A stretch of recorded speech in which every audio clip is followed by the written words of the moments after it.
G'day ladies and gentlemen, welcome to Draw with Jazza. I'm Jazza, and this video is the announcement for the theme of the June 2015 Challenge of the Month competition. And based on the result of the user votes that you guys put in, the theme of this Challenge of the Month is AGESWAP. To participate in this Challenge of the Month, artists are required to create a depiction of any young child character from pop culture, whether it be TV or cartoons, movies, or video games, as a very old version of that character, or vice versa, a character who is very old to be depicted as a child. Now, sure enough, this theme is going to have a lot of questions about the specifics of the boundaries. I will do my best to explain my thoughts on how to best go about it in this video, but if you have any questions, make sure to leave a comment and I'll do my best to answer as many as I can. And also make sure to look at the comments and see if anyone else has asked the question and if I've already answered it. So this theme is potentially very broad, but I'd like to bring it in and narrow it just slightly. So for example, if there are characters who are often portrayed as adults but are primarily children,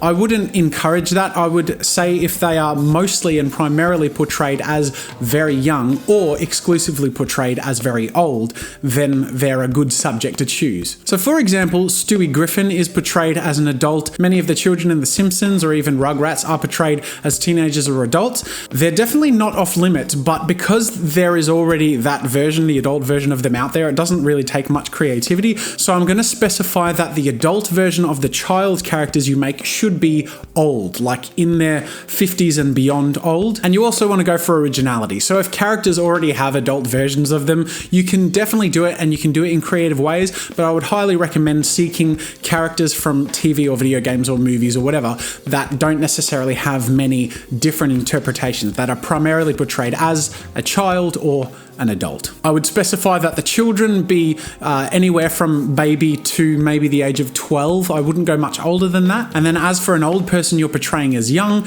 it needs to have the contrast. Anywhere in their 50s, 60s and beyond is probably where you'd want to start looking. So for example, if you wanted to do Heisenberg or Master Roshi or any of those quite old looking characters, they could be a lot of fun to do young versions of. If they're bearded or have certain old features on their face, I wouldn't rule out using them on the infants in some sort of creative way. Who's to say Master Roshi didn't have a beard when he was 3 years old? So it's potentially a very broad challenge, but it requires a lot of creativity to come up with something unique and interesting. Now let's get to the rules. Your finished piece must be uploaded to the newgrounds.com art portal and tagged with the word AGESWAP. All one words. It's not case sensitive, it doesn't matter, but just AGESWAP, all one word. If you're a scouted or unscouted user, meaning if it shows up when you search it regularly or not, it doesn't matter. But if you're having trouble finding it and you believe you've tagged it correctly, it can be a bit confusing. Just check the link in the description in this video and you'll see a link to view unscouted entries. And if you go there, you should be able to find your piece if you've tagged it correctly. There's a maximum of 1 entry per person, so use your creativity in a calculated way. There's to be no sexually inappropriate or pornographic material. Your entry can be traditional or digital, and you must submit your piece by the deadline, which is the 23rd of June on Tuesday of this month. Now let's get to prizes. Woo! The first prize winner will receive a Medium Wacom Intuos Pro tablet.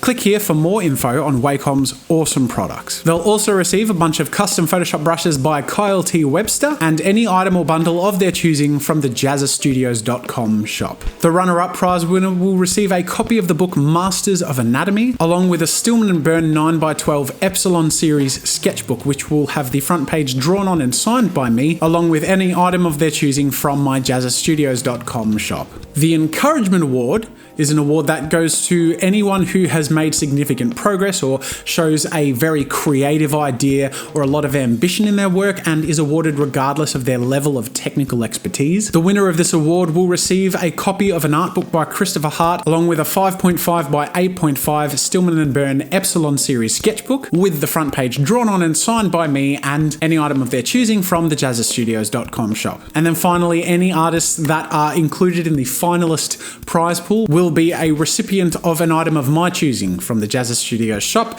which will be awarded and given when all that's announced. Once again, I'd like to thank all the awesome sponsors who jump on board for these challenges of the month and donate their goodies. I love having them as sponsors because I believe in all of their products. I use them all, and that's why I share them. So make sure to check out their stuff if you're interested in anything like that, because I highly recommend them. Check out the info page link in the description, which will have all of the rules and everything laid out for you to read and understand, and also the terms and conditions for the competition at the bottom as well. So good luck to artists. Make sure to share your work in progress on social media by using the same hashtag, which is hashtag AGESWAP, all one word, and show your works in progress on the Newgrounds forum thread, which is linked in the description as well. That is everything for this competition. Go ahead and have some fun. I just wanted to add at the butt end of this, just a bit of a conversation. I want to get your thoughts, because every time I do the challenge of the month, it's such an upbuilding experience, but there's just like this little bit of negativity that I wanted to kind of put out there and get your thoughts on, and that is in regards to the winners and prizes.